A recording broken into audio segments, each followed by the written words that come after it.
Shalom warga kerajaan Allah, sungguh sukacita yang luar biasa jika saat ini Anda bisa bergabung dalam ibadah online Rock Ministry TV. Agar Anda dapat mengikuti ibadah dengan lebih nyaman, mari siapkan segala peralatan terlebih dahulu. Pastikan device dan koneksi internet Anda berfungsi dengan baik. Siapkan waktu khusus untuk beribadah tanpa gangguan, hormati hadiratnya dengan sikap hati yang benar. Melalui ibadah ini, kami percaya Anda akan mengalami kasih dan kebaikan Tuhan yang mengubahkan hidup Anda. Warga kerajaan, selamat beribadah. Tuhan Yesus memberkati.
Betapa dahsyat Engkau Tuhan, pencipta segala yang ada, dulu sekarang sampai selamanya.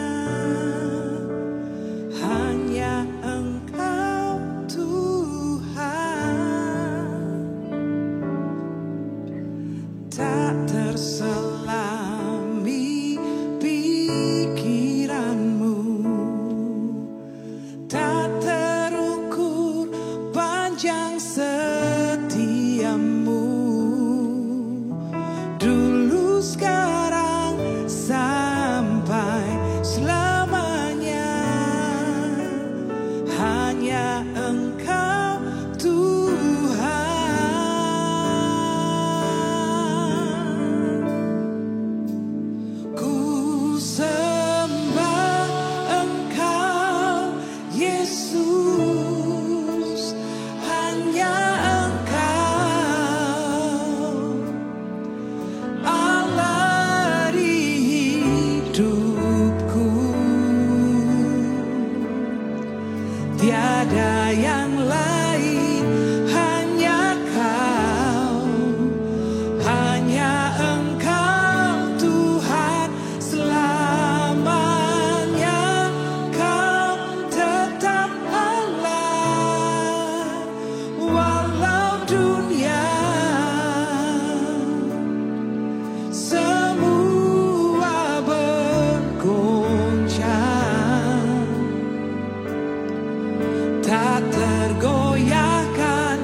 boleh mengajak Bapak Ibu Saudara terkasih pagi hari ini untuk kita sama-sama membaca firman Tuhan dari Roma pasal yang ke-12 ayatnya yang pertama. Roma pasal ke-12 ayat yang pertama, demikian firman Tuhan, mari kita baca bersama-sama. Karena itu saudara-saudara, demi kemurahan Allah, aku menasihatkan kamu supaya kamu mempersembahkan tubuhmu sebagai persembahan yang hidup, yang kudus, dan yang berkenan kepada Allah.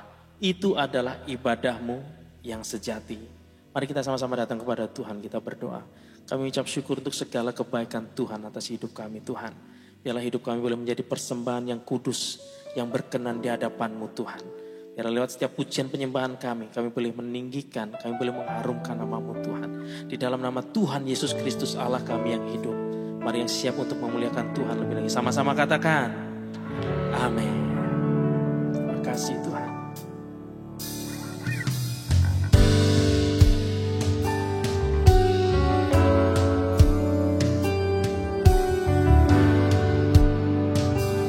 Biarlah hidup kami boleh menjadi persembahan yang kudus di hadapan-Mu Tuhan.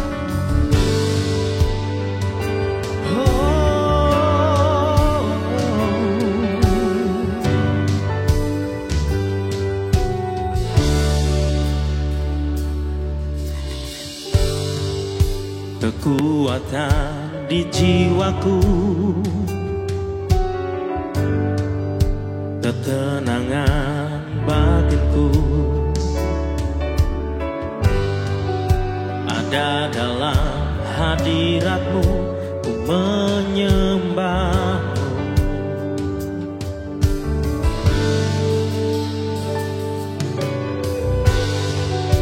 Tersungkurku di kaki-Mu, rasakan hadirat-Mu.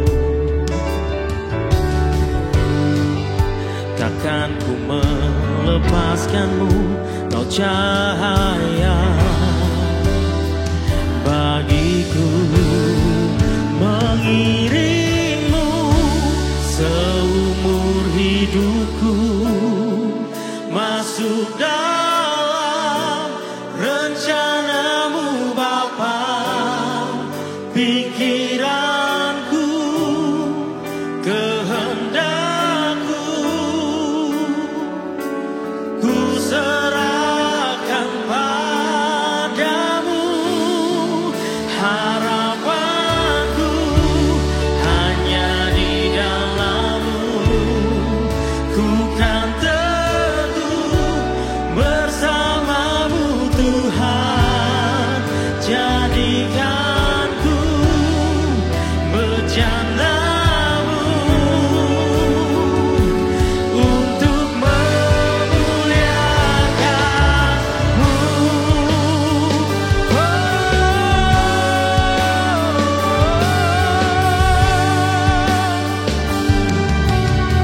Tersungkur di kaki-Mu,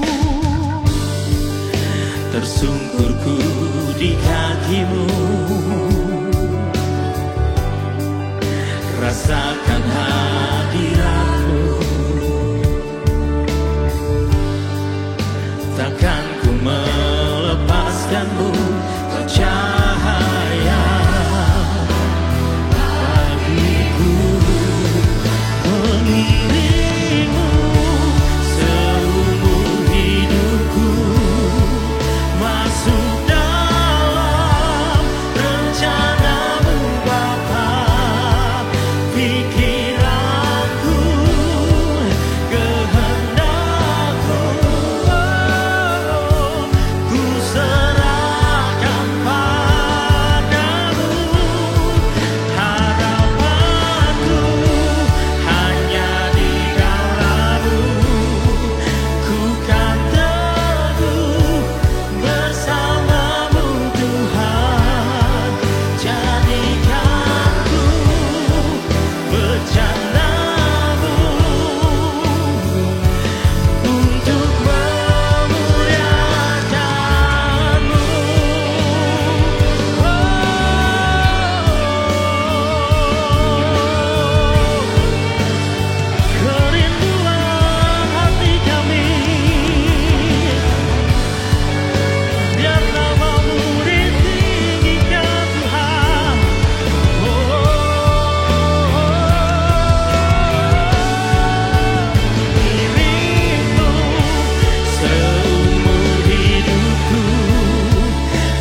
kerinduan hatimu pada Tuhan. Kami siap Tuhan, kami mau Tuhan. Oh para patah yang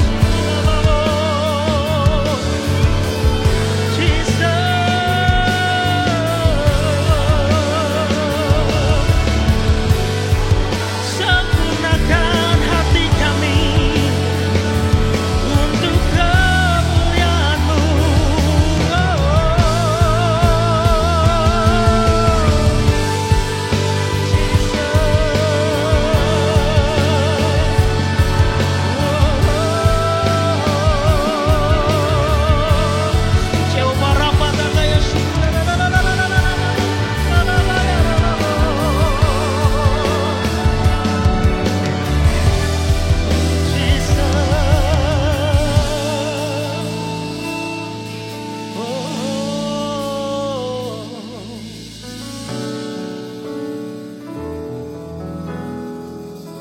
Saudara yang merasakan kebaikan Tuhan, boleh angkat kedua tanganmu tinggi pagi hari ini. Angkat syukurmu, angkat pujianmu di hadapan Tuhan. Hidupku bagimu, Yesus. Oh,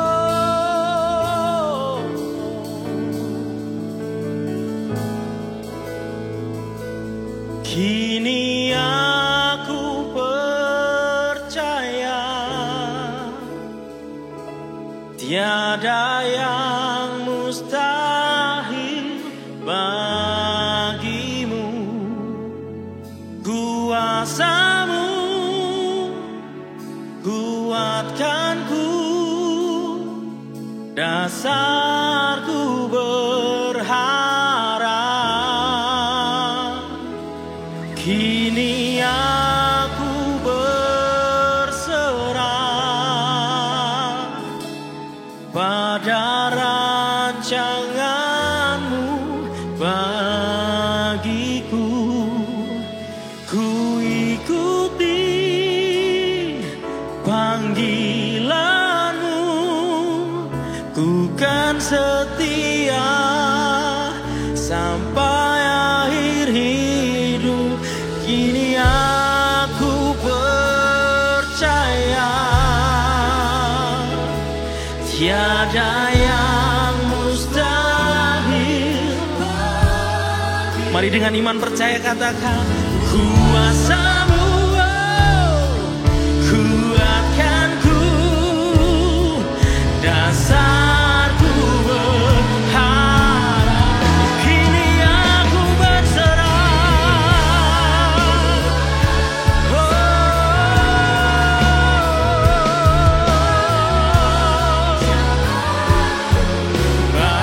Bagiku ku ikuti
kami tinggikan.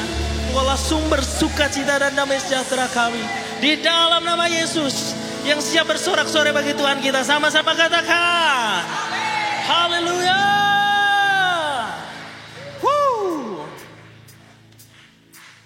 Semua boleh tepuk tangan di atas kepala kita. Kita mau merayakan kemenangan yang sudah Yesus kerjakan atas kita. Katakan amin. Yeah.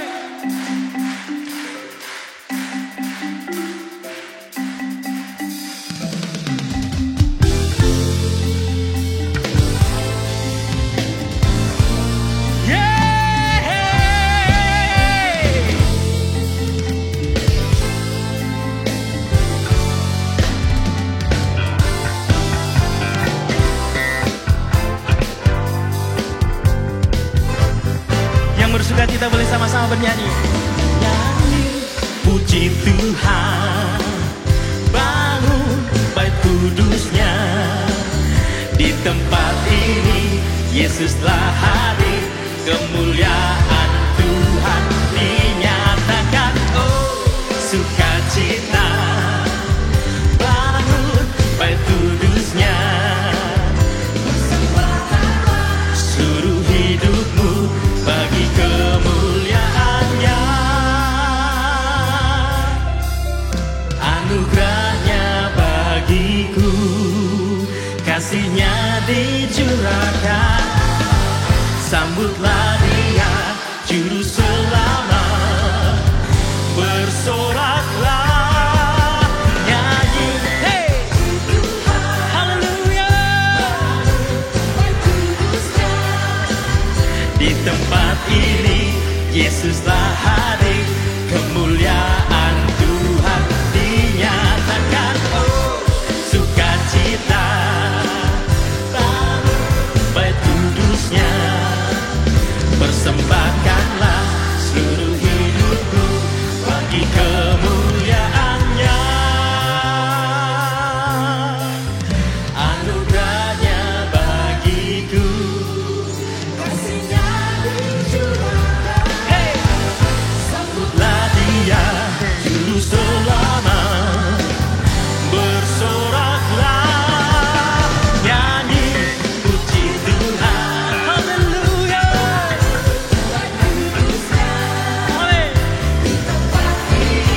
Yesus telah hadir, kemuliaan Tuhan dinyatakan. Oh, sukacita, bangun bait kudusnya. Persembahkanlah seluruh hidupmu bagi kemuliaannya.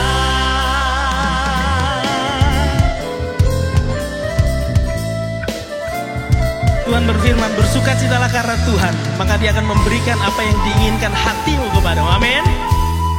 Pagi hari ini kita sama-sama bersukacita bagi Tuhan kita. Haleluya.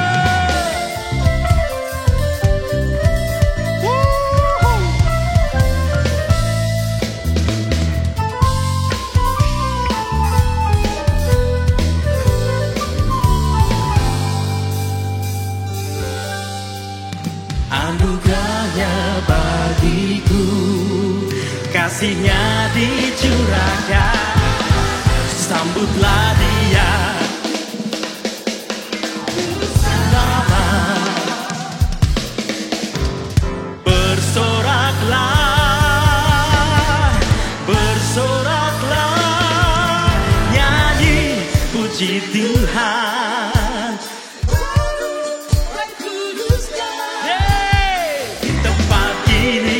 Yesus telah hadir, kemuliaan Tuhan dinyatakan. Oh, sukacita, bangun bait kudusnya. Persembahkanlah seluruh hidupmu bagi kemuliaannya. Persembahkanlah seluruh hidupmu bagi kemuliaannya. Seluruh hidupmu bagi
Terpujilah namamu yang kudus Tuhan Yesus. Haleluya, haleluya. Silakan duduk dalam hadirat Tuhan Bapak Ibu Saudara terkasih.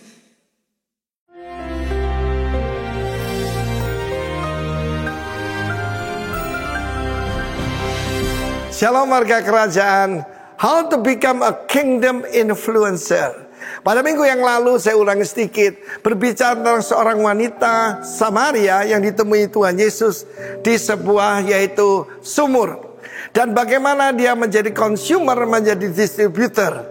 Daripada dia mencari air yang bisa yaitu menyegarkan hidupnya, memberikan hidup kekal, dia ketemu dengan Kristus. Apabila engkau tahu siapa yang bicara kepadamu, engkau meminta kepadanya, dia akan memberikan kepadamu, yaitu air kehidupan itu. Saudara, 6 tahun kemudian, saudaraku, sejarah mencatat. Pada saat itu, saudaraku, bagaimana banyak orang dipengaruhi lihat kehidupan perempuan Samaria ini, yang namanya adalah Potini. Dia punya 2 orang putra, Potinus yang dipanggil Victor, dan juga Yoses, dan 5 orang putri. Dia pernah menikah 5 kali, remember? Kemudian pergi ke mana? Saudaraku, ke Kartago. Saya belajar sesuatu. Ketika saya cuma ada di rumah, tidak kemana-mana, nothing happen. Tetapi ketika saya keluar melintasi batas, breakthrough, menerobos, hal-hal yang ajaib terjadi. Pada waktu dia di Kartago, Afrika, putranya yang pertama Victor menjadi tentara Romawi. Tetapi dia bersama putra bernama Yoses, dan 5 putri masih tinggal di Samaria. Kemudian terdengar bahkan sampai Kaisar Nero. Saudara ingat bagaimana kalau seseorang itu cakap dengan pekerjaannya, bahkan dia berdiri di hadapan raja-raja. Pada saat itu, singkat cerita, dia dengan 2 putranya dan juga 5 orang putri pergi menghadap Kaisar Nero. Dan saudara tahu apa yang dihadapi? Yang dihadapi adalah aniaya. Maaf ya, ke-5 putrinya dipotong payudaranya, lalu dikuliti, saudaraku, ya, mati sebagai martir. Dan pada saat itu yang disuruh mengawasi adalah putri Kaisar Nero sendiri, dan justru bertobat, dan namanya adalah Santa Domnina. Saudara, bagaimana kedua putranya? Victor itu disuruh menyangkal Yesus, dia tidak mau dan tentu saja dimartir. Tetapi pada waktu Potini dihadapkan kepada Kaisar Nero, dia berkata, mataku dibuat buta, matanya dibutakan, tetapi Allahku hidup dan melihat. Daripada kamu menyembah berhala yang buta. Saudaraku, dia mati sebagai martir. Dan karena itu dia dan 2 putra bersama 5 putri, dan ada seorang pejabat kerajaan Romawi bernama Sebastian, saudaraku, yang juga bertobat melihat janji Tuhan, pertolongan Tuhan atas keluarga mereka. Dan Santa Domnina, putri daripada Kaisar Nero, menjadi pengikut Kristus. Karena itu perhatikan saudaraku, mungkin kita mulai dengan agak ragu-ragu seperti Potini ini. Pada waktu itu selaku dia bertemu dengan orang-orang sekotanya, dia berkata, dia menceritakan segala sesuatu apa yang aku perbuat. Seringkali dalam hidup saya, tidak selalu, seringkali Tuhan memberitahu apa yang dihadapi orang tersebut, dosa yang disembunyikan, atau masalah yang belum dibereskan, bahkan nama orang itu, kadang-kadang rumahnya. Tetapi soal itu hanya untuk meyakinkan bahwa kami menyampaikan tentang the living Christ. Dan kita melihat bagaimana, saudaraku, dari seorang yang tadinya cuma ragu-ragu menjadi seorang yang luar biasa, bahkan bersedia jadi martir dan jadi martir bagi nama dari Tuhan Yesus. Karena itu, kalau saat ini kita masih baru, masih ragu-ragu, don't worry, Tuhan akan menuntun kita menjadi pahlawan iman. Di dalam nama dari Tuhan Yesus, terimalah kasih karunia, rahmat, dan damai sejahtera dari Kristus. Sebagaimana, saudaraku, istri pada Kaisar Nero bertobat lewat pelayanan Paulus, putri daripada Kaisar Nero bertobat lewat pelayanan Potini. Tuhan memberkati kita. Amin. Shalom warga kerajaan. Di dalam 2 Korintus 9 ayat 6 mengatakan, camkanlah ini. Orang yang menabur sedikit akan menuai sedikit juga, dan orang yang menabur banyak akan menuai banyak juga. Bagaimanakah pemahaman kita akan firman Tuhan ini? Jika kita membaca ayat ini hanya sekilas, tanpa disertai dengan pengertian yang benar, maka seolah-olah jumlah banyak dan sedikit itu akan menjadi tolok ukur atau standar berkat Tuhan yang akan kita terima.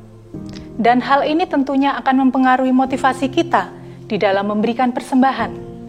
Bisa jadi juga kita mempunyai motivasi yang salah di dalam memberi, karena kita akan berpikir, saya harus memberi banyak, supaya nantinya diberkati banyak juga. Tetapi ayat tersebut tidak dapat diartikan seperti itu. Firman Tuhan yang tadi saya sampaikan, mengajarkan kepada kita satu sikap yang benar di dalam menabur. Yang dikehendaki Allah adalah, siapa yang menabur sisa, ia akan menuai sisa. Tetapi siapa yang menabur dengan kemurahan hati, ia akan beroleh kemurahan juga.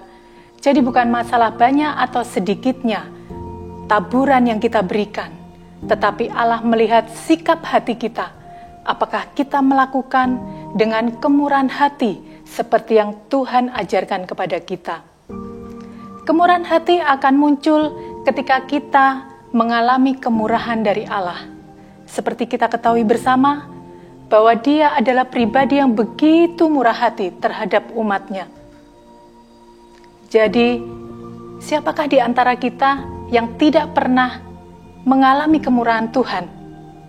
Nafas kehidupan yang kita nikmati saat ini pun merupakan bukti kemurahan Tuhan yang dilimpahkan atas setiap kita. Jadi kalau Allah yang kita sembah adalah Allah yang begitu murah hati terhadap anak-anak-Nya, akankah kita akan tinggal diam? Sebagai anak Tuhan yang tahu berterima kasih, sebagai anak Tuhan yang tahu mengucap syukur kepada Bapanya, kita juga bisa lakukan itu. Kita naikkan syukur kita ungkapkan melalui kemurahan hati ketika kesempatan untuk menabur itu datang kepada kita. Kita akan lakukan dengan kemurahan hati karena Allah telah bermurah hati kepada setiap kita. Warga kerajaan, berikan yang terbaik untuk Allah kita. Orang yang bermurah hati tidak akan memberikan sisa dari apa yang dia miliki. Tetapi orang yang bermurah hati akan mempersiapkan taburan yang terbaik karena itu merupakan persembahan bagi Allah kita. Mari kita berdoa.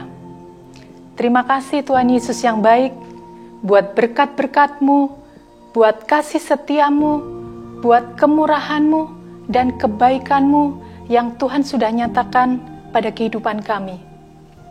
Kalau saat ini kami diberikan kesempatan untuk menabur, kami mau lakukan dengan kemurahan hati kami. Kami mau berikan yang terbaik, karena Allah sudah memberikan teladan kepada kami. Engkau telah bermurah hati terlebih dahulu kepada setiap kami. Terpujilah nama-Mu, di dalam nama Tuhan Yesus, kami mengucap syukur dan berdoa. Amin. Selamat menabur, Tuhan Yesus memberkati. Amin, haleluya.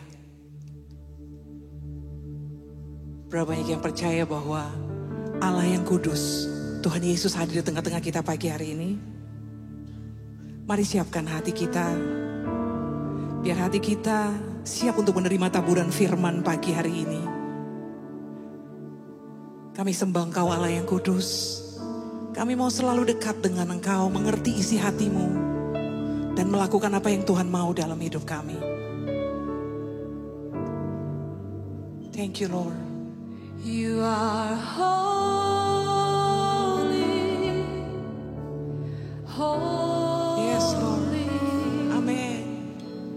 Lord, there is none like you. Yes Lord. You are holy, holy. Glory to you alone. You are holy.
pengagungan kami.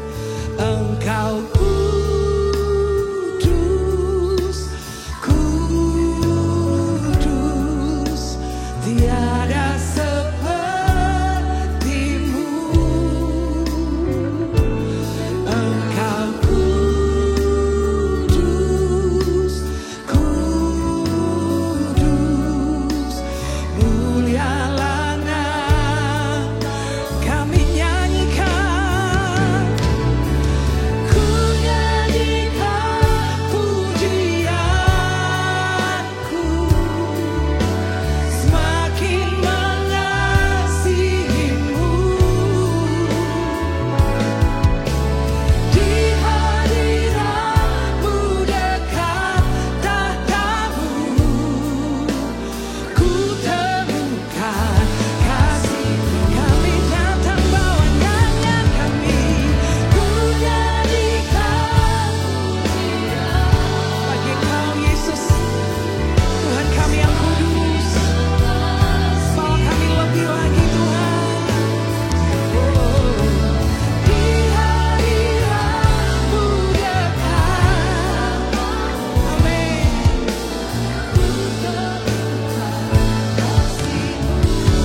Kami sembahkan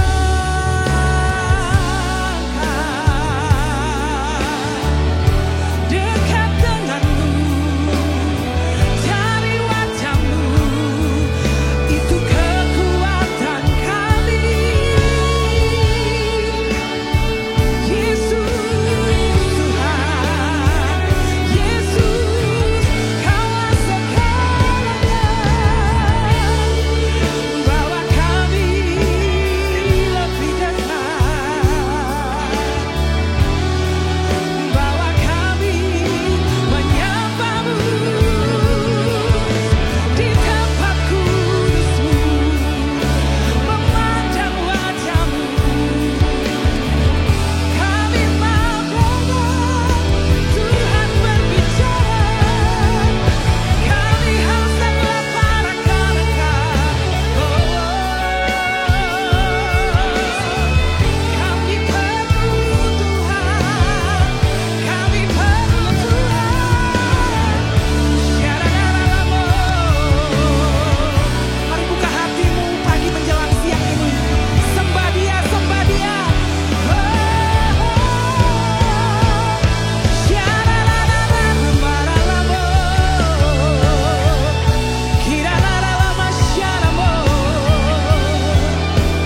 Bagimu segala nyanyian kami, Yesus Tuhan, Yesus Tuhan. Shiraralabayarabayanamo.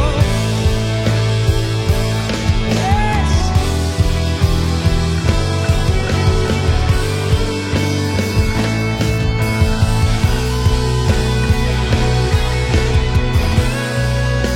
Jesus.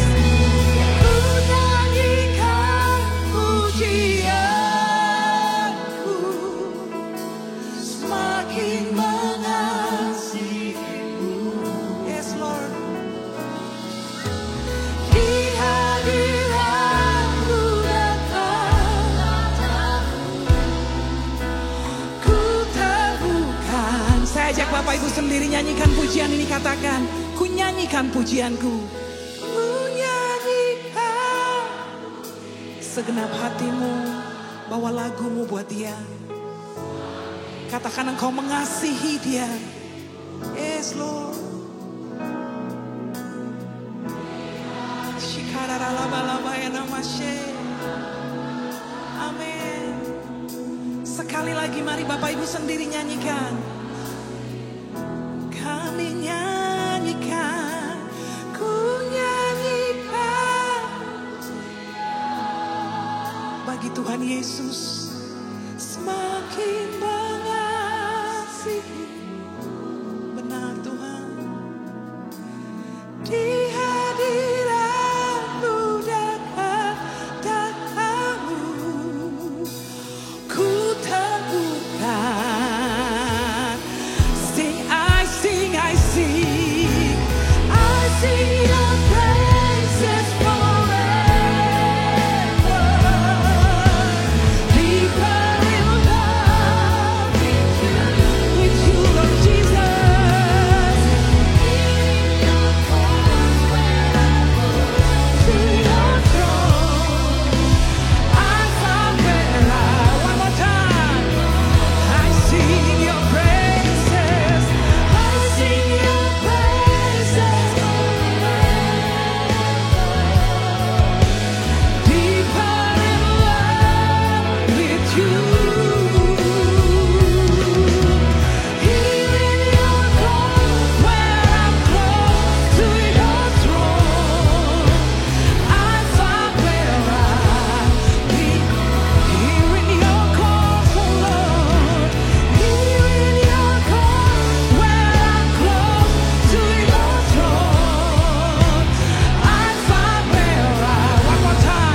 Jesus, thank you Lord. Terima kasih Tuhan. Thank you Jesus. Thank you Lord. Kami sangat bersyukur kami ada di tempat ini Bapa. Kami sadar semua karena kemurahan-Mu dan kebaikan-Mu atas kami. Terima kasih untuk semua sukacita yang Tuhan beri. Engkau adalah gembala yang memperdengarkan suara-Mu, dan domba-domba-Mu mendengar Engkau dan mematuhinya Tuhan. Juga di siang hari ini kami akan mendengar sedikit dari firman-Mu. Kami juga menyadari betapa lemahnya kami untuk memahami firman ini, apalagi untuk taat, apalagi untuk setia kepada Tuhan. Kami butuh anugerah daripada Tuhan. Oleh sebab itu mohon kuasa Roh Kudus untuk berkarya di tengah-tengah kami. Pakai hamba-Mu dalam segala kelemahan dan kekurangan, topang dengan kekuatan-Mu. Oleh dorongan-dorongan Roh Kudus hamba berkata-kata, dan setiap kami mengalami Tuhan lewat firman yang membawa kami semakin mengenal-Mu, membawa kami semakin mencintai Tuhan. Dan hidup yang sedang kami jalani saat ini bukan menjadi hidup yang sia-sia, tetapi sungguh-sungguh mengerti kehendak-Mu dan kami menggenapi semua kehendak itu, supaya nama Tuhan dipermuliakan. Dalam nama Yesus sama-sama kita katakan, amin, puji nama Tuhan. Bapak Ibu silakan duduk kembali. Ya, shalom. Di pagi hari ini saya akan menyampaikan tentang tema khotbah ini ya, yaitu mengenai konsep pelayanan kerajaan Allah. Dan teksnya adalah teks kita bulan ini ya, di Matius pasal 20 ayat 28. Nah, kita biasa disebut sebagai anak-anak Tuhan, amin. Tapi jangan lupa kita juga disebut sebagai hamba Tuhan. Sebagai hamba kita melayani. Dan apa yang Tuhan sampaikan di sini adalah konsep yang sangat mendasar sekali tentang bagaimana kita sebagai pelayan kerajaan itu melayani ya. Kalau kita mengerti ini dan menghidupinya, maka mulai akan kita rasakan bagaimana pengaruh kerajaan itu mulai terjadi lewat kehidupan kita. Sama-sama katakan amin. Kita baca teksnya ya, Matius 20 ayat 28. Sama-sama kita baca, 1, 2, 3. Sama seperti anak manusia datang bukan untuk dilayani, melainkan untuk melayani dan untuk memberikan nyawanya menjadi tebusan bagi banyak orang. Nah saudara, ada satu observasi ya, pengamatan tentang manusia, mengenai kesadaran manusia ya. Observasi ini berkata demikian, bahwa ternyata kesadaran individu itu sangat dipengaruhi oleh kondisi material dan lingkungan sosial mereka. Bukan kesadaran manusia yang menentukan keberadaan mereka, tetapi keberadaan sosial mereka yang menentukan kesadaran mereka. Secara sederhana artinya begini, bahwa lingkungan kita itu, di mana di situ ada material dan sosial yang ada, itu sangat mempengaruhi konsep berpikir kita secara mendasar. Kita ada di dunia sejak kecil, dan tanpa sadar prinsip-prinsip dunia itu bisa masuk dan melekat dalam alam bawah sadar kita, sehingga akhirnya kita berpikir menurut pola dunia ini. Maka itu yang terjadi dengan murid-murid ya. Sampai titik itu ketika Tuhan Yesus ngomong yang tadi di ayat 28 itu, saya coba untuk cari itu tafsiran ya. Waktu Yesus ngomong itu, kira-kira berapa lama Yesus sudah mengajar murid-muridnya? Ada yang berkata 2 tahun, ada yang berkata juga 3 tahun. Jadi mungkin sekitar 2,5 tahun lah. Yesus mengajar murid-muridnya secara langsung. Mengajar mereka tentang kerajaan Allah dengan begitu gamblang, diuraikan, disampaikan ya, dengan begitu banyak mujizat dan begitu intensif, sangat dekat dengan Yesus. Tetapi sampai titik itu mereka gagal total untuk memahami tentang kerajaan Allah itu. Mereka berpikir bahwa kerajaan Allah itu seperti kerajaan dunia. Itulah yang terjadi. Itu yang terjadi. Mereka sulit sekali memahami. Nah, kelihatannya konsep pikir itu sederhana, tapi tidak mudah diubah. Apalagi sudah terlanjur konsep pikirnya begitu. Nah saudara, saya mengembalakan sudah cukup lama juga, dan saya juga melihat bahwa tidak mudah orang itu berubah. Bahkan dalam hal-hal yang sederhana orang tidak mudah berubah. Nah, seringkali kita itu begitu jengkel, begitu kesal ya, apabila orang-orang yang kita sayangi atau orang-orang yang kita didik itu tidak cepat berubah. Dan kita begitu terbeban dan serasa menyiksa diri, berharap orang lain cepat berubah. Tapi kenyataannya nggak berubah-berubah. Mengalami itu ya. Jangankan orang lain, kita sendiri sulit berubah ya. Karena konsep pikir itu begitu tidak mudah diubah. Butuh anugerah itu. Butuh anugerah. Jadi perlu kita lakukan adalah mengerjakan segala sesuatu dan syukur dan membimbing di dalam kasih dan kesungguhan hati. Perubahan itu pada waktunya Tuhan. Sama-sama katakan perubahan pada waktu Tuhan. Sekarang sukacitalah jikalau orang di sekelilingmu belum berubah. Amin.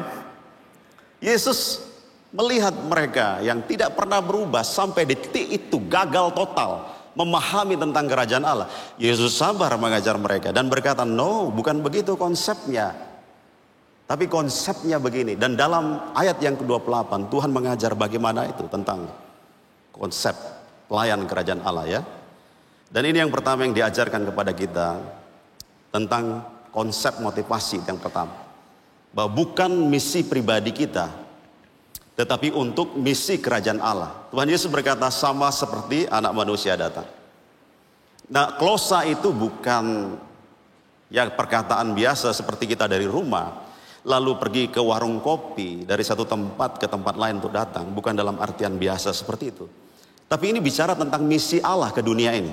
Dia adalah firman yang satu dengan Bapa dan dia adalah Allah. Yesus itu adalah Allah yang datang ke dunia, inkarnasi menjadi sama dengan manusia, dan dalam kemanusiaannya dia datang ke muka bumi ini tidak punya agenda lain, tidak punya tujuan lain, tidak punya misi lain selain misi kerajaan Allah. Amin. Dan seharusnya kita seperti itu. Kalau sadar bahwa kita ada di dunia ini bukan misiku, bukan agendaku, tapi semata-mata mengerjakan misi kerajaan Allah. Itu yang diajarkan tentang konsep dasarnya. Ketika saya mempelajari ini, saya menemukan beberapa fakta tentang tujuan hidup manusia. Ternyata ada orang itu tidak punya tujuan hidup ya ternyata. Seperti apa yang dikatakan Myles Monroe bahwa tragedi terbesar dalam hidup itu bukanlah kematian, melainkan kehidupan tanpa suatu alasan. Kalau kita dengar cerita di tsunami Aceh dan begitu banyak orang yang mati, lalu kita berkata itu tragedi kan?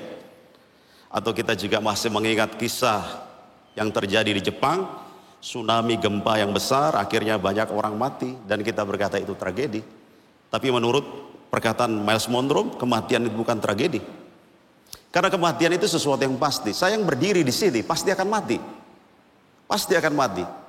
Dan saudara yang duduk di sana yang sedang mendengar saya berbicara juga pasti akan mati, kecuali Yesus datang kita diangkat. Amin. Tapi kematian itu sesuatu yang pasti. Dan kematian itu bukanlah tragedi.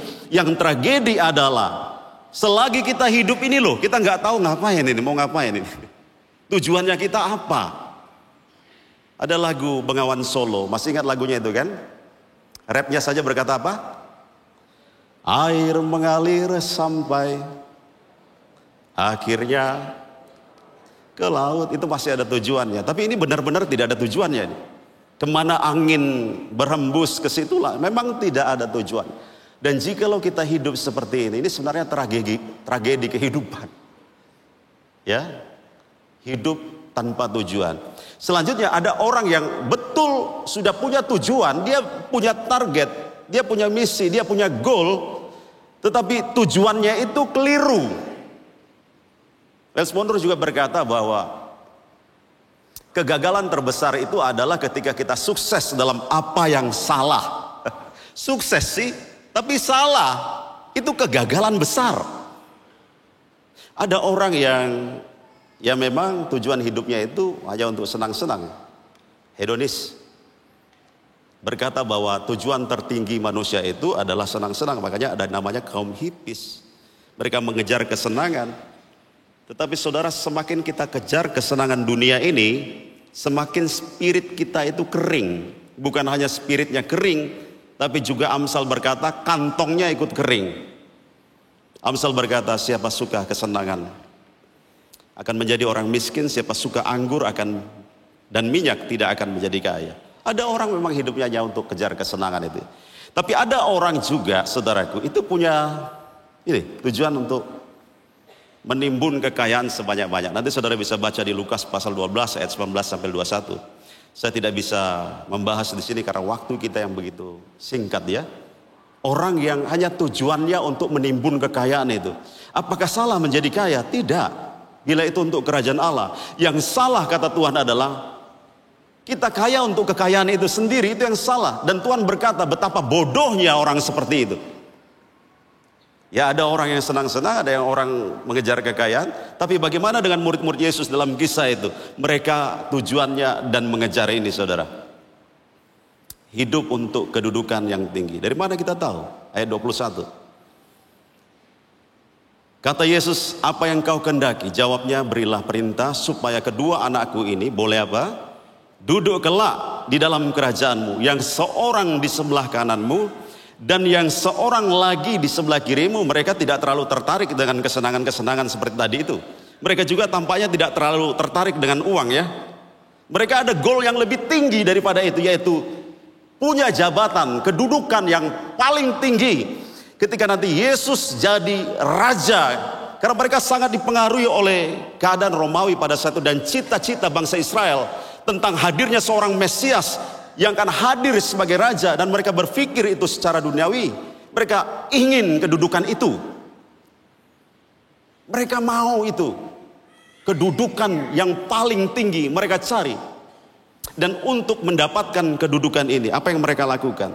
Kalau nanti kita baca perikopnya dari ayat 20 sampai 28, ini dikatakan seperti ini ya, bahwa mereka berupaya nepotisme dengan Tuhan Yesus.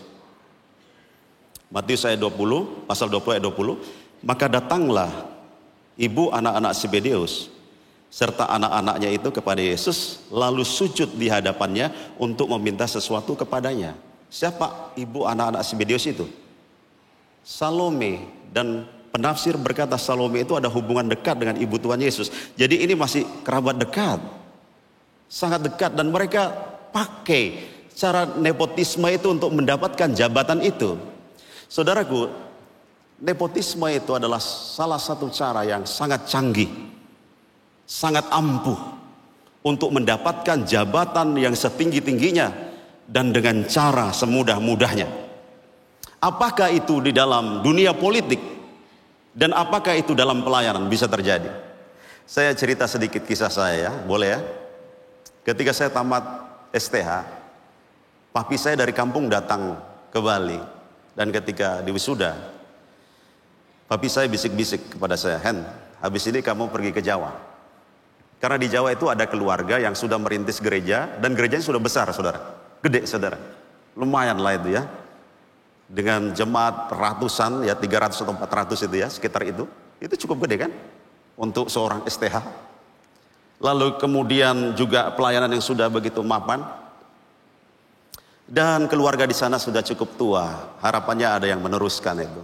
Ya. Lalu rupanya papi saya dan keluarga itu sudah bisik-bisik di belakang layar. Henry kalau sudah selesai kirim ke sana. Papi saya bilang kamu disuruh ke sana supaya kamu ya dalam pikiran saya ini melanjutkan tahta kerajaan di situlah. Itu kan jalan tol mulus tanpa hambatan kan?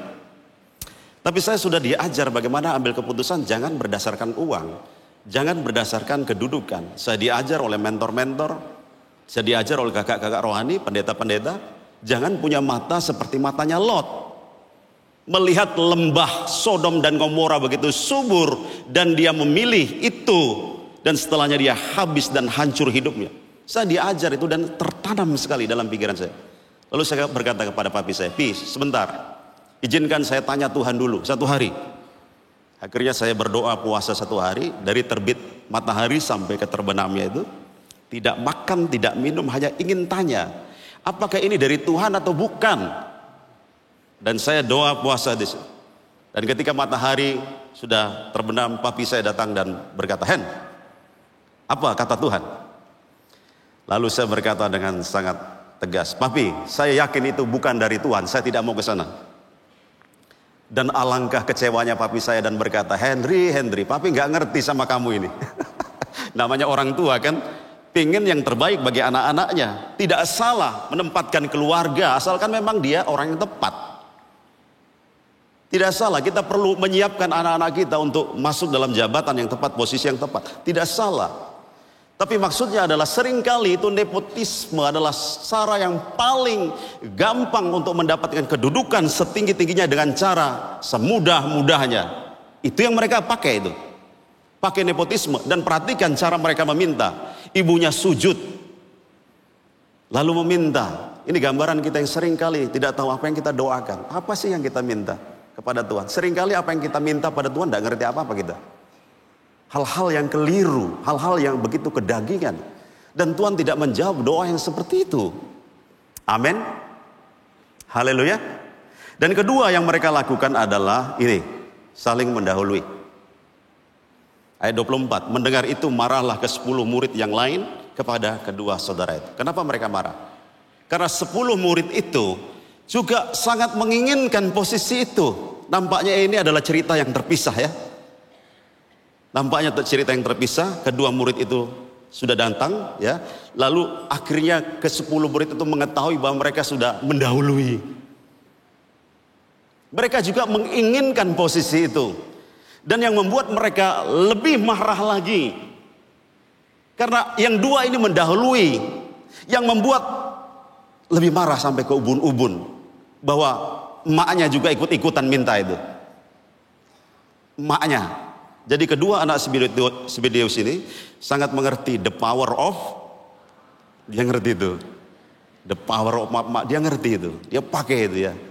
Marah sekali karena didahului. Nah di sini yang belum menikah angkat tangan, cowok-cowok. Semua sudah menikah, puji Tuhan. Ya, kalau yang belum menikah saya mau bertanya, jujurlah menjawab ya. Kalau saudara sedang jatuh cinta seorang wanita dan saudara senang wanita itu. Pujaan hati gitu. Ingin mendapatkan wanita, betul-betul jatuh cinta yang berat dengan wanita itu. Ingin mendapatkan itu tapi ragu-ragu untuk menyampaikannya. Saudara tunggu momen yang tepat untuk menyampaikan. Tapi saudara begitu cinta, tiba-tiba karena saudara terlambat, ada orang lebih dulu, teman saudara lebih dulu menyerobot. Jawab dengan jujur, senang? Apa berkata silahkan duluan? Tidak mungkin lah begitu ya. Pasti emosi itu. Marah berang nggak bisa, apalagi emaknya ikut-ikutan di situ. Ngapain emak lu ikut-ikutan di sana? Ayo kita gentle begitu. Ngapain lo emak-emak ikut turun tangan di sana? Dan mereka saling sikut, saling mendahului, ya, saling ya menendang seperti itulah, menyingkirkan satu sama lain. Apa yang mereka lakukan selanjutnya untuk mendapatkan jabatan? Siap menghadapi apa saja. Ayat 22 mereka berkata. Tetapi Yesus menjawab katanya, kamu tidak tahu apa yang kamu minta. Dapatkah kamu minum cawan yang harus kuminum? Kata mereka dengan sangat yakin, kami dapat. Jadi untuk mendapatkan jabatan itu, apa saja saya mau hadapi. Wow, ini hal yang ironis saudara. Karena seringkali untuk hal-hal yang duniawi itu kita mau menghadapi apa saja. Tapi untuk hal-hal surgawi belum tentu mau, betul kan? Mereka sangat ambisi. Apa saja yang harus kami hadapi, kami bisa. Mereka katakan dengan tegas seperti itu. Lalu kemudian, apa yang mereka lakukan? Sebenarnya ini keluar dari teks ya. Keluar dari teks. Tapi ada tafsiran historikal mengatakan mengapa Yudas menjual Yesus. Apakah karena dia hanya ingin uang 30 keping uang perak itu? Itu tidak masuk akal sama sekali saudara. Karena uang 30 keping uang perak, kalau kita hitung itu sangat sedikit. Ya ada yang menafsirkan ya itu paling-paling sampai 1 tahun gaji itu. Buruh pada saat itu. Ada yang menafsirkan seperti itu ya. Jadi rasanya nggak mungkin itu. Memang Yudas ada kebiasaan mencuri uang kas. Nah perhatikan ini. Dosa yang kita biarkan itu akan semakin menghancurkan kita ya. Dari mencuri uang kas, lama-lama menjual gurunya, lama-lama apa? Bunuh dirinya. Kayak penting kalau kita ada dosa, cepat kita harus bereskan. Karena dosa itu akan menghancurkan kita. Lambat laun akan semakin besar dan merusak hidup kita. Tapi kenapa dia menjual gurunya? Apakah hanya dengan 30 keping uang perak itu? Sekali lagi ini tidak ada di Alkitab.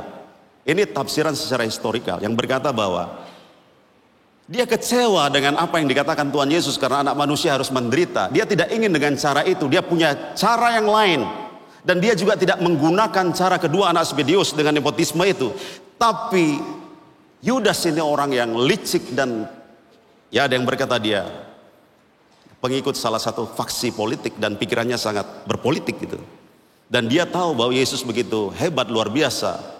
Bahasa kita itu sakti lah ya. Tuhan bisa menunjukkan kesaktiannya. Jadi caranya mudah. Biarkan Yesus tertangkap. Dan pada saat Yesus tertangkap, di situ Tuhan Yesus akan menunjukkan kesaktiannya di depan banyak orang. Dan semua orang akan melihat dialah itu. Jadi dengan proses yang cepat Yesus menjadi raja. Ada yang menafsirkan seperti itu. Tetapi ketika dia melihat Yesus ditangkap, Yesus kok tidak berbuat apa-apa ya. Bahkan Alkitab berkata seperti domba kelu ditarik ya ke pembantaian itu. Lalu di situ Yudas menyesal sekali dan akhirnya bunuh diri ya. Nah perhatikan saudara, untuk dapatkan jabatan itu, mereka pakai cara nepotisme, mereka saling mendahului, mereka rela mau lakukan apa saja dan tega mengorbankan apa saja. Kayaknya ada istilah namanya politik itu kejam. Ada lagunya kan? Apakah selamanya politik itu kejam? Karena politik itu rela mengkhianati siapa saja dan tega mengorbankan siapa saja. Itu yang mereka lakukan. Tapi sekarang kembali kepada kita, pertanyaan kepada kita, untuk apa sih kita ada di dunia ini? Untuk apa sih kita ada di dunia ini? Dan Alkitab memberitahukan kepada kita bukan untuk misi pribadi, tapi misi kerajaan Allah. Amin. Bukan untuk agenda kita, tapi agenda kerajaan Allah. Dan Tuhan Yesus itu adalah role model kita. Yesus berkata sama seperti anak manusia. Untuk menjawab polemik sebelumnya itu. Jadi seolah Yesus berkata, sama seperti aku kamu pun tidak boleh beda.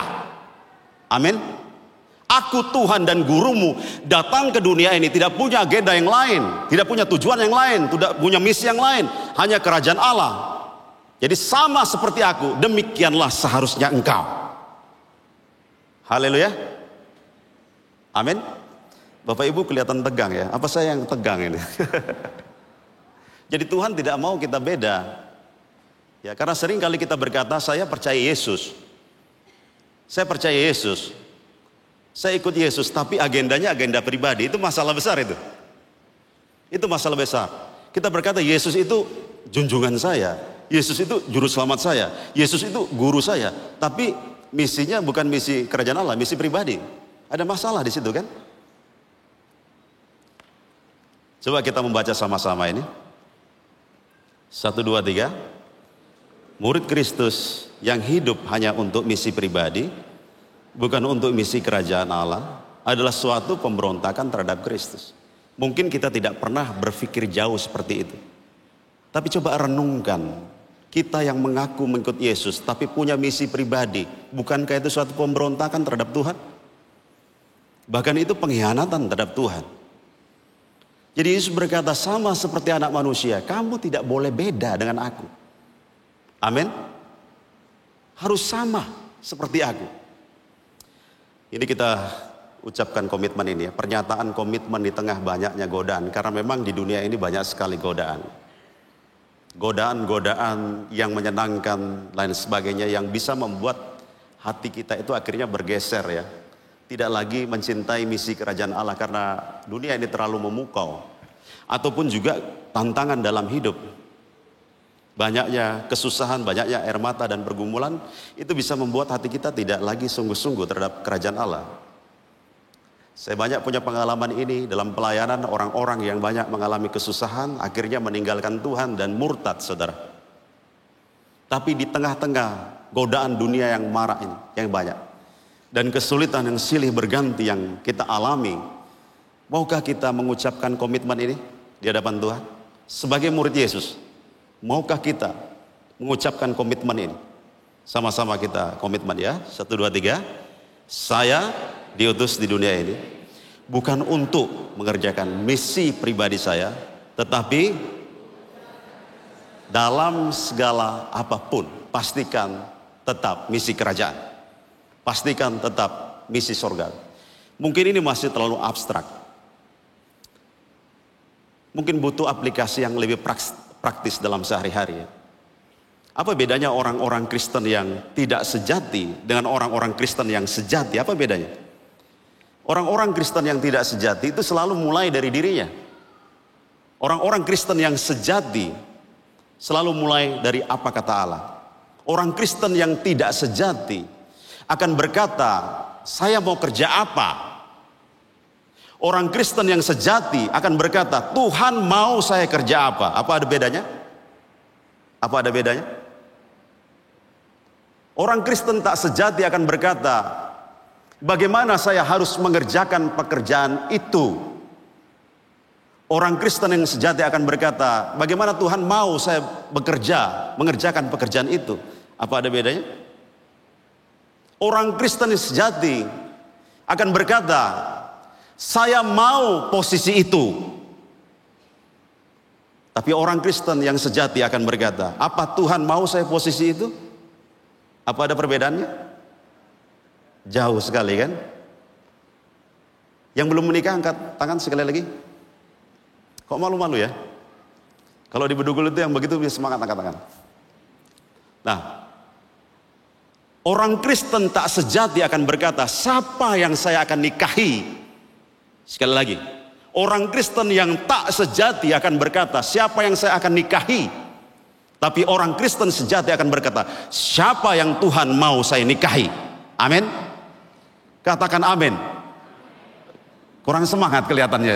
Ini masalah besar di sini. Karena kita datang bukan untuk misi pribadi. Kita ada di dunia ini untuk misi kerajaan Allah. Yesus berkata tidak punya agenda lain. Aku datang untuk misi kerajaan Allah. Demikian kita juga murid-muridnya. Ini konsep paling mendasar sebagai pelayan kerajaan Allah. Kalau mau memberi pengaruh kerajaan Allah. Amin. Konsep motivasinya bukan misiku, tapi misi kerajaan Allah. Yang kedua, mengenai konsep tindakan. Nah, kita harus mengetahui cara untuk bermisi bagi kerajaan. Nah, ayat selanjutnya itu berbicara tentang tindakannya, bukan untuk dilayani, melainkan untuk apa? Melayani dan untuk memberikan nyawanya menjadi tebusan bagi banyak orang. Yesus memberitahukan kita caranya bagaimana sih tindakan dalam pelayanan itu. Nah, ini yang pertama, bukan untuk dilayani. Jangan berfokus pada kesenangan sendiri itu ya. Nah, kenapa kita begitu selfish? Apa kita merasa kita begitu selfish? Apa kita sadar kita selfish? Apa kita punya kecenderungan selfish, ego, dan lebih fokus pada kesenangan diri sendiri dan kurang memperhatikan kesenangan orang lain? Ya, Alkitab mengatakan memang karena kita ada di hukum daging itu. Nanti kalau saudara baca kitab Galatia pasal yang kelima, hukum daging adalah hukum yang memberontak kepada Allah dan tidak tunduk kepada Allah dan tidak menyukai kehendak Allah. Maka hukum daging itu lebih menyukai kehendak sendiri. Makanya dalam satu buah daging itu disebutkan sebab perbuatan daging, buah daging itu kepentingan diri sendiri. Kita ada dalam hukum itu. Setiap kita, itulah sebabnya kita begitu tergoda untuk selfish. Karena kita ada di hukum ini. Dan yang kedua, memang kita sekarang ada di dunia yang modern ya. Dan pengaruh modern ini luar biasa. Tanpa kita sadari itu. Mengubah kita. Demikian selfish. Ada tekanan ekonomi yang kita rasakan. Orang saling bersaing dalam dunia ekonomi ini.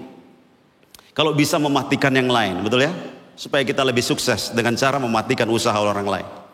Ada tekanan ekonomi.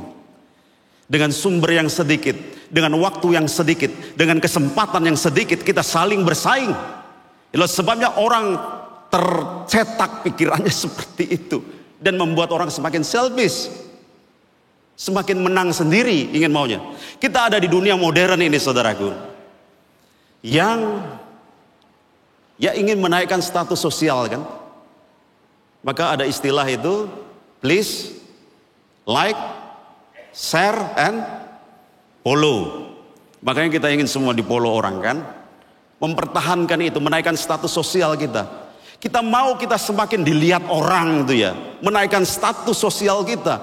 Di dunia modern seperti itulah. Makanya pengaruhnya ini kuat bagi kita. Kita semakin selfish. Di dunia modern ini kita hidup dalam teknologi yang canggih. Semua punya HP kan? Punya HP ya? Semua kan? Ya. HP ini bisa memisahkan kita dengan orang dekat. Memang membuat kita lebih terkoneksi dengan orang-orang dengan cepat dan banyak. Tapi itu sekaligus jadi blok. Tidak ingin berhubungan langsung dengan orang. Karena kebiasaan itu juga membuat kita kurang memiliki empati. Empati makin kecil. Bahkan di rumah kita, sekalipun ada istri, ada suami, ada anak-anak, dalam rumah itu bisa terpisah begitu jauh gara-gara HP. Betul kan? Karena papanya asik dengan HP-nya sendiri, mamanya asik dengan HP-nya sendiri, anak-anaknya asik dengan HP-nya sendiri. Maka orang asik dengan kesenangannya sendiri, semakin selfish. Saya mau belajar duduk dengan anak-anak saya di meja makan. Ya saudara juga melatih, saya juga melatih ya. Kalau sudah duduk di meja makan, kita mau belajar untuk letakkan dulu HP kita, lalu kita komunikasi. Setuju? Apa kita mau belajar? Atau tetap plototin HP gitu? Itu yang membuat kita semakin, akunya itu semakin tinggi ya. Di dunia modern ini orang-orang semakin konsumerisme. Tiap hari kita dibombardir dengan iklan-iklan. Boom di otak kita. Beli ini, beli itu. Beli 2, dapat 10. Tiap hari dibombardir kita dengan kemasan marketing yang begitu mensugesti. Dari tidak ingin beli jadi ingin beli jadinya. Dari tidak membutuhkan kok rasa sangat membutuhkan. Lalu kita beli, belum ditambah dengan aplikasi-aplikasi yang membuat kita gampang membeli. Ada Shopee, ada apa lagi? Tinggal pencet maka datanglah itu ke rumah, betul? Satu hari ini cerita ya. Istri saya bilang, belilah itu celanamu sudah pada kusam gitu. Karena celana pendek saya udah pada tua-tua dan robek-robek. Belilah celana. Bukalah Lazada itu. Saya lihat, wow, ada barang murah sekali. 100.000 dapat 4. Wah, murah sekali ya. Dan saya lihat itu celana pendeknya keren. Dan lihat ukurannya, oh masuk. Dari tanpa pikir panjang, klik, beli. 100.000 dapat 4 celana pendek. Singkat cerita datang ke rumah celana itu. Saya senang dapat celana pendek baru. Dan buka celana pendek itu. Begitu dipakai gak bisa dipakai saudara. Kecil sekali, pantas murah. Lalu saya kasih anak saya yang paling kecil, umur 7 tahun, lebih pas sama dia. Akhirnya barang itu saya tidak pakai. Saya tidak tahu berapa banyak barang yang sudah saudara beli dan saudara tidak pakai. Karena memang kita ada di zaman ini yang sangat konsumerisme. Dunia modern ini. Makanya orang semakin selfish. Semakin aku tanpa terasa. Kita begitu egois. Tidak memikirkan orang lain. Tapi Tuhan katakan kalau mau dipakai. Membawa pengaruh bagi kerajaan Allah. Please stop selfish. Berhenti mulai sekarang. Hanya memikirkan kepentingan diri sendiri. Mulailah berpikir tentang orang lain. Amin. Yang kedua Tuhan katakan. Bukan untuk dilayani. Tetapi untuk melayani. Artinya, tidak lagi melihat orang lain sebagai sarana kepuasan, tetapi tujuan pelayanan itu sendiri. Karena sering kali kita melihat orang lain hanya sebagai barang dan komoditas untuk kepuasan kita dan untuk supaya kita menjadikan dia sarana untuk mencapai tujuan kita. Kadang kita melihat orang seperti itu. Tapi Tuhan Yesus ajarkan orang lain itu adalah tujuan pelayanan itu sendiri. Amin. Bukan sarana kepuasan kita. Kerajaan Allah tidak berbicara mengenai apa yang kita dapatkan, tetapi apa yang kita berikan bagi keselamatan, bagi pemulihan, bagi pertumbuhan banyak orang di dalam Tuhan. Barclay menulis dalam satu bukunya tentang kisah seorang bernama Toyohiko Kagawa. Toyohiko Kagawa itu suatu hari diceritakan sangat jatuh cinta kepada Yesus. Dia lahir baru dan dia berdoa seperti ini. Tuhan, jadikan saya seperti Yesus. Seperti Tuhan Yesus itu. Dan untuk menghidupi doanya, dia pergi ke perkampungan yang sangat kumuh. Namanya perkampungan kumuh, banyak masalah kan? Masalah kemiskinan, masalah sakit penyakit, masalah kriminal, macam-macam di perkampungan kumuh itu. Dan dia buat sebuah gubuk kecil ya, 2 meteran seperti itu, dan dia tinggal di situ. Malam pertama datanglah seorang yang berpenyakit kulit menular dan berkata, "Pak, boleh saya tidur bareng-bareng di sini?" Akankah dia lulus dalam ujian pertama? Tapi Kagawa berkata, "Boleh, kamu boleh tidur bareng saya di sini." Keesokan harinya datang seorang pengemis meminta bajunya. "Pak, boleh minta bajunya?" Kagawa memberikan bajunya. Tapi keesokan harinya pengemis yang sama minta jaketnya. Kalau Pak Martin gimana, Pak? Kalau hari ini saya umpamanya pengemis, saya datang, "Pak Martin, boleh minta bajunya?" "Oh, boleh," katanya, Pak. Besoknya pengemis yang sama ini datang, "Boleh minta sekalian jas-jasnya, Pak?" Pak Martin bisa kesel, dia bilang, "Sudah dikasih hati, minta rempelo," kan gitu ya. Begitu ya. Kesel. Tapi Kagawa memberikan juga jaketnya. Maka tinggallah kimono tua di tubuhnya itu. Dengan kimono tua itu dia berkhotbah dalam hari-harinya. Dia juga bukan orang yang sehat seperti kita. Dia orang sakit-sakitan, lemah. Dan waktu dia khotbah seringkali jatuh karena lemah. Dan orang-orang membawa kembali ke gubuknya. Dan bahkan di hujan keras dia tetap berkhotbah. Di hujan keras itu dia berteriak, "Tuhan itu kasih, Tuhan itu kasih, Tuhan itu kasih, Tuhan itu kasih. Di mana ada Tuhan, di situ ada kasih." Demikianlah hari-hari Kagawa. Dan Kagawa sendiri menulis seperti ini. Allah tinggal di antara umat manusia yang paling hina. Ia duduk di atas tumpukan debu di tengah para tawanan penjara. Ia berdiri bersama-sama anak-anak nakal. Ia ada bersama-sama para pengemis. Ia ada di tengah orang sakit. Ia berdiri bersama kaum pengangguran. Karena itu, biarlah orang yang ingin bertemu dengan Allah pergi mengunjungi penjara sebelum pergi ke rumah ibadah. Sebelum berangkat ke gereja, hendaklah ia mengunjungi dulu rumah sakit. Sebelum membaca Alkitab, hendaklah ia menolong pengemis. Itu tulisan Kagawa dari pengalaman hidupnya, saudara. Nah, kita bisa bermegah dengan rumah kita yang mewah itu. Kita bisa bermegah dengan mobil kita yang sangat mahal itu. Kita bisa bermegah. Kita bisa bermegah dengan uang kita yang banyak di bank. Kita bisa bermegah dengan posisi-posisi kita dalam perusahaan yang besar. Kita ada duduk di situ. Kita bermegah.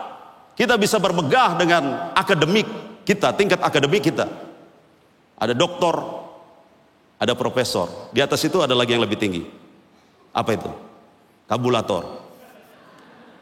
Doktor, profesor, kabulator. Di atasnya lagi ada sepak bor. Yang bor-bor itulah.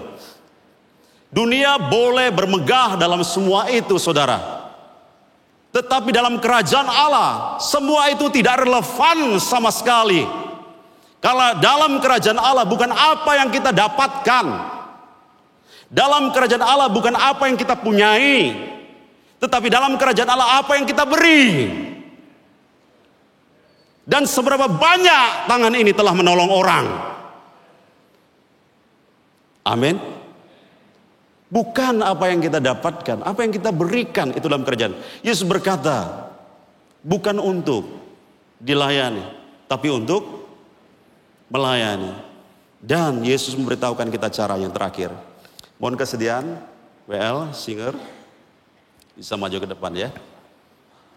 Yang rela membayar harganya. Yesus berkata, dan untuk memberikan nyawanya menjadi tebusan bagi banyak orang. Dalam dunia kuno, zaman Yesus itu ada namanya pasar Buddha. Orang-orang dibeli di situ, itu gambarannya ditulis oleh Paulus. Kita ada namanya di pasar dosa. Yang tidak berdaya dengan dosa-dosa kita. Dan ada Yesus yang membeli kita. Dan harga yang sangat mahal. Bukan dengan emas, bukan dengan perak. Tapi dengan darahnya sendiri. Dengan kematiannya sendiri. Dia membeli saudara. Dan sekarang saya memberitahukan kepada saudara. Betapa Allah sangat mengasihi saudara. Amin. Betapa Allah sangat mengasihi kita. Dan setiap kita berharga oleh karena apa yang Yesus lakukan. Lebih daripada semuanya. Yaitu membeli kita dengan harga yang paling tinggi. Yaitu dengan darahnya sendiri. Betapa berharganya hidup kita. Dan kalau kita sadar itu, sewajarnya kita bersyukur atas itu. Tapi seringkali kita bersyukur bukan dengan alasan itu. Dalam hari-hari kita bersyukur karena kita melihat kita lebih beruntung dan orang lain lebih celaka. Pernah gitu kan? Ya saya bersyukur Pak, walaupun saya tidak ganteng, tapi saya sehat, gak seperti tetangga itu. Sudah tidak ganteng, sakit-sakitan lagi. Tapi tetangga itu juga bersyukur dia. Saya juga bersyukur Pak, walaupun saya tidak ganteng, sakit-sakitan, tapi saya tidak punya utang, gak seperti tetangga sebelah. Sudah jelek, maaf, sudah tidak ganteng, sakit-sakitan, banyak utang lagi. Tapi tetangga sebelah itu juga bersyukur dia. Dia berkata, kami juga bersyukur Pak. Meskipun kami ini ganteng, sakit-sakitan, dan banyak utang, tapi kami bersyukur. Dan seperti tetangga sebelah sudah dipenjara. Dan begitulah seterusnya. Kadang-kadang kita bersyukur karena kita merasa orang lain lebih celaka daripada kita. Coba renungkan itu. Bukankah itu yang ada di pikiran kita? Kalau melihat orang lain celaka, lalu kita bersyukur, syukur saya tidak seperti itu. Hidup saya lebih beruntung. Begitu kan? Dasar kita bersyukur. Tapi hari ini dasar saudara bersyukur pada Tuhan. Bukan itu. Tapi apa yang Yesus telah lakukan terhadap kita. Yaitu dia telah memberi kita kehidupan yang baru. Melalui pengorbanannya. Melalui kematiannya. Dibuatnya kita suci. Diangkatnya kita jadi anaknya. Dibuatnya kita jadi keluarganya. Kita yang tak layak dijadikan layak. Dan kita yang tidak benar dijadikan benar. Dan tidak ada lagi penghukuman bagi orang-orang yang percaya. Maukah saudara menjadikan apa yang Yesus lakukan itu sebagai sumber kebahagiaan saudara dalam segala sesuatu? Dan jangan lagi membanding-bandingkan diri saudara dengan orang lain. Karena orang lain lebih celaka daripada saudara. Maukah kita bersyukur karena apa yang Tuhan sudah buat? Amin. Yesus berkata, kamu tidak tahu apa yang kau minta. Dapatkah kamu minum cawan yang harus aku minum? Kedua anak Zebedeus itu menjawab dan gagahnya, kami dapat. Dan kalau saudara membaca kisah selanjutnya itu, bagaimana Yakobus mati meminum cawan itu, dipenggal kepalanya, mati cepat dengan sangat tragis. Tapi bagaimana Yohanes mati? Dalam tradisi dikatakan bahwa dia mati tua, tapi banyak kesakitan itu. Banyak kesakitan. Dia dibuang di Pulau Patmos. Bahkan ada tradisi yang berkata dia sempat digoreng di kuali minyak. Dia matinya lama tapi sakit pelan-pelan. Kalau kita ditanya hari ini kita mau mati seperti apa? Mau mati seperti Yakobus, matinya tragis cepat, atau mau matinya pelan-pelan itu tapi lama? Jawabnya apa? Pasti tidak mau semuanya. Saya sudah duga. Yang kita mau adalah bagaimana kita di dunia ini senang-senang, banyak uang, dan mati masuk surga. Amin. Itu yang kita mau.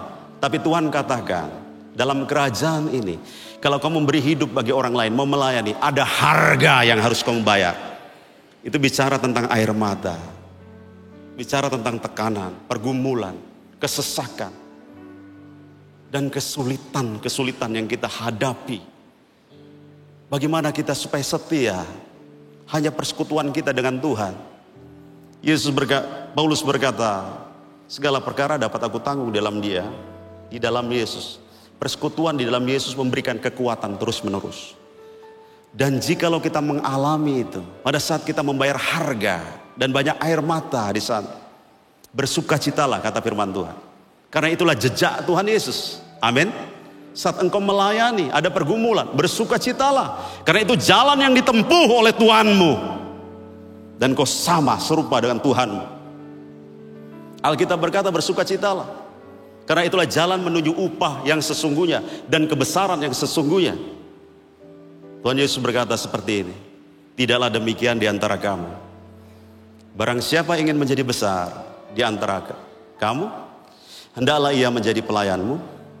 Dan barang siapa ingin menjadi terkemuka di antara kamu, hendaklah ia menjadi hamba. Amin. Yesus tidak melarang kita jadi besar, tapi Yesus mau kita besar menurut Allah. Dunia ini berlomba-lomba mengejar kesenangan, tapi Tuhan Yesus ajarkan berlomba-lomba untuk melayani. Amin. Dunia ini berlomba-lomba untuk mengejar kedudukan, Tuhan Yesus ajar berlomba-lomba untuk mau bayar harganya. Karena disitulah ada pengaruh kerajaan Allah. Haleluya. Ini konsep paling dasar kalau kita mau menjadi pelayan kerajaan Allah yang memberi dampak kerajaan Allah. Konsep paling dasar. Saja kita untuk bangkit berdiri. Konsep motivasi bukan untuk misi pribadi tetapi untuk misi kerajaan Allah. Dan yang kedua adalah konsep yang diajar pada kita, konsep tindakannya. Bukan untuk dilayani tetapi untuk melayani. Dan punya kerelaan bayar harganya. Mari berikan tepuk tangan bagi Tuhan.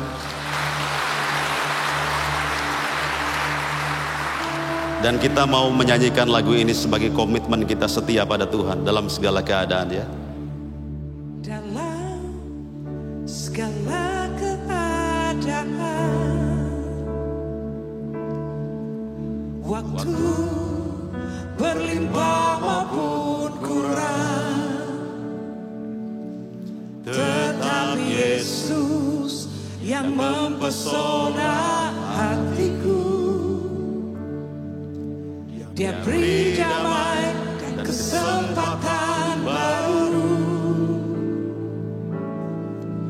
di setiap musim kehidupan. Waktu ku kuat maupun lemah, Tetap Yesus yang mempesona hatiku. Dia beri hidup. Dia beri hidup dan kesempatan Baru sama-sama sekali Yesus selamanya Yesus. Harapanku takkan hilang Karena kasih-Nya sekarang ku ada. Oh Yesusku, ku cinta Kau selamanya. di setiap musim kehidupan.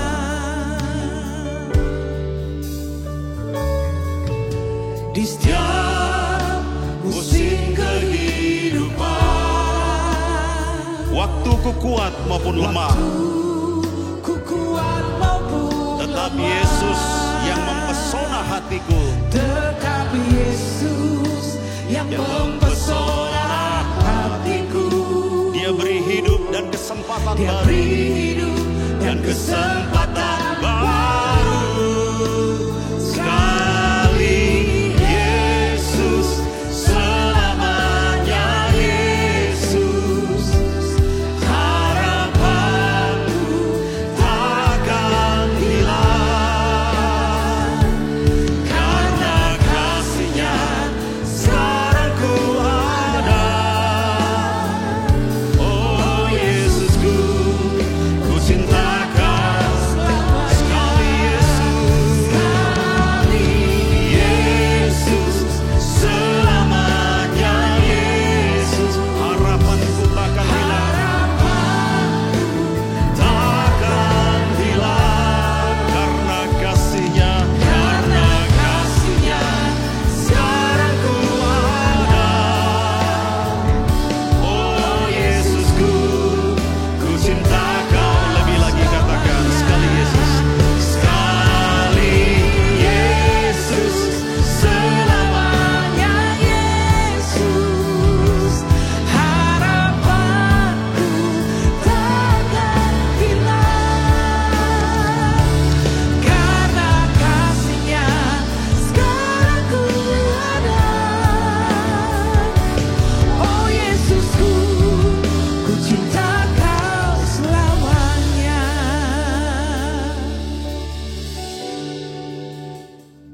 Tuhan adalah pemilik kehidupan kita yang sudah berkata, sudah selesai. Yohanes pasal 19 ayat 30 berkata demikian. Sesudah Yesus meminum anggur asam itu berkatalah ia, sudah selesai. Lalu ia menundukkan kepalanya dan menyerahkan nyawanya. Persoalan terbesar daripada umat manusia yakni dosa sudah diselesaikan melalui kematian Tuhan. Melalui kematiannya kita semua memperoleh keselamatan, hidup kekal bersama dengan Tuhan. Ketakutan terbesar manusia, yakni kematiannya, sudah dikalahkan melalui kebangkitannya. Kita tidak akan mati, tapi kita akan bangkit bersama-sama dengan Tuhan di dalam kekekalan bersama-sama dengan Dia. Amin.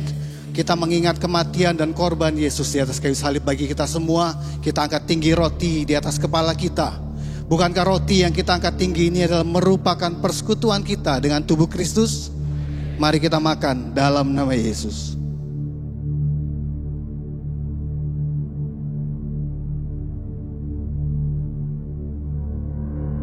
Terima kasih Tuhan. Mari kita angkat tinggi cawan berisi anggur ini. Lalu sesudahnya Yesus berkata, ini adalah cawan perjanjian baru yang dimateraikan oleh darahku. Darah yang menebus menyelamatkan kita semua. Bukankah cawan yang kita angkat tinggi ini adalah merupakan persekutuan kita dengan darah Yesus? Mari kita minum dalam nama Yesus. Sekali lagi kami mengucap syukur kepadamu Tuhan. Engkau datang ke bumi bukan untuk dilayani, tapi untuk melayani, untuk menyerahkan nyawamu bagi kami semua Tuhan. Kami tidak takut lagi akan dosa karena Engkau telah mengalahkan, Engkau telah menebus setiap dosa kami. Kami tidak takut lagi akan kuasa maut, yaitu sengatnya Tuhan, karena Engkau telah menyelamatkan kami. Kami adalah milik-Mu sepenuhnya. Kami punya jaminan di dalam Engkau, pemeliharaanmu di dalam Engkau Tuhan. Dan kami sungguh bersyukur. Terima kasih buat korban-Mu Bapa. Di dalam nama Tuhan Yesus kami berdoa. Amin. Terimalah berkat Tuhan. Kiranya kasih setia, persekutuan dengan Roh Kudus, Tuhan menghadapkan wajahnya kepada engkau, memberikan hikmat, memberikan berkat dalam kehidupanmu. Bawa pulang benih yang terbaik ini. Datanglah kerajaanmu, jadilah kehendakmu di dalam setiap kehidupan anak-anakmu di tempat ini Bapa. Baik di dalam keluarga, baik dalam komunitas, mereka menjadi dampak. Kami alaskan doa ini dengan satu nama yang berkuasa, di dalam nama Bapa, Putra dan Roh Kudus. Haleluya. Amin, amin, amin. Tuhan Yesus memberkati.